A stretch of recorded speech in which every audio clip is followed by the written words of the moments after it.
নেশামুক্ত ভারত গড়তে প্রধানমন্ত্রীর নামে ম্যারাথন শুরু হলো এই শহরে। নাম দেওয়া হয়েছে নমো যুব রান। দেশের ১০০টি জায়গায় এই ম্যারাথনের আয়োজন হয়েছে, যার মধ্যে কলকাতা রয়েছে শিলিগুড়ি। নরেন্দ্র মোদীর জন্মদিন উপলক্ষে ১৭ই সেপ্টেম্বর থেকে ২রা অক্টোবর পর্যন্ত সেবা পক্ষ পালন করে বিজেপি, যার একটি অংশ হিসেবে এই অরাজনৈতিক কর্মসূচি।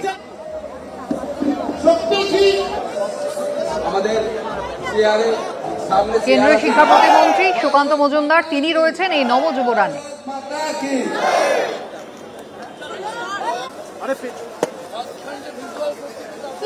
অনেক অনেক অনেক ধন্যবাদ জানাই আমাদের এই যুব সমাজ উপস্থিত হয়েছে তাদেরকে। শিবাশিস মৌলিক আমাদের প্রতিনিধি রয়েছেন আমাদের সঙ্গে। শিবাশিস, এই নব যুব রান কোথা থেকে শুরু হলো, কত দূর যাবে? দেখো, শুরুতেই তোমায় বলে রাখি যে সারা দেশের ১০০ জায়গায় এই নমো যুবা রান আয়োজন করা হয়েছে নেশামুক্ত ভারত গড়ার লক্ষ্যে। প্রধানমন্ত্রী নরেন্দ্র মোদীর জন্মদিন ১৭ই সেপ্টেম্বর থেকে ২রা অক্টোবর পর্যন্ত যে সেবা পক্ষ পালন করা হয় তারই একটি অংশ হিসেবে এই নমো যুবা রান আয়োজন করা হয়েছে। সুকান্ত মজুমদার তিনি উপস্থিত রয়েছেন, তাছাড়াও লকেট চট্টোপাধ্যায়, জগন্নাথ চট্টোপাধ্যায়, রাহুল সিনহা তারা যেমন উপস্থিত রয়েছেন রাজনৈতিক ব্যক্তিত্ব হিসেবে, অন্যদিকে ঐহিকা মুখোপাধ্যায়, সুহাস শর্মার মতো ক্রীড়া ব্যক্তিত্ব তারা উপস্থিত রয়েছেন এই নমো যুবা রানে। এবং সারা দেশে ১০০ জায়গায় এই নমো যুবা রান আয়োজন করা হচ্ছে নেশামুক্ত ভারত গড়ার লক্ষ্যে।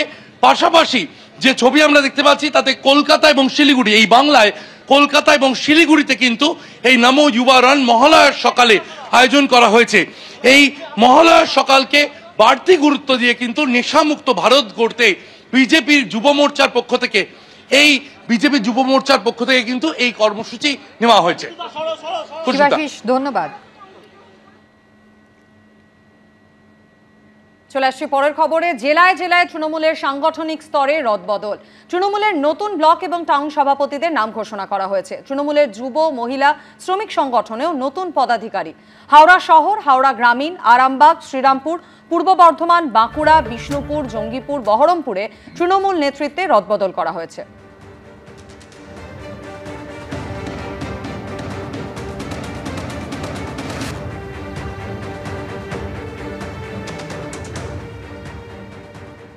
ব্লক কমিটি যেই ঘোষণা হলো, তৃণমূল বিধায়ক তিনি ইস্তফা দিলেন। হাওড়া গ্রামীণ তৃণমূল চেয়ারম্যানের পদে বিধায়কের ইস্তফা।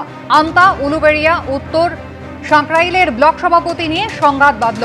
বর্তমান সভাপতিদের সরিয়ে নতুনদের দায়িত্ব দেওয়ার কথা বলা হয়েছিল। বৈঠকের আগে হঠাৎই জেলা কমিটি ঘোষণা হলো, তাই প্রতিবাদে পদত্যাগ। জেলা কমিটির চেয়ারম্যানের পদে ইস্তফা দিয়ে এমনটাই দাবি করলেন বিধায়ক সুমিত পাঁজা। হঠাৎ করে বিকেলবেলা অল ইন্ডিয়া তৃণমূল কংগ্রেসের পেজে দেখলাম যে ব্লক কমিটি আমার সাথে আলোচনা বা আমার মতামত ছাড়াই সেখানে ঘোষণা করা হয়েছে।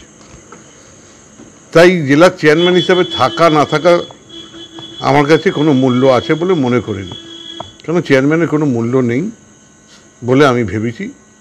তাই আমি দলের কাছে এই চেয়ারম্যান পদ থেকে অব্যাহতি চেয়েছি।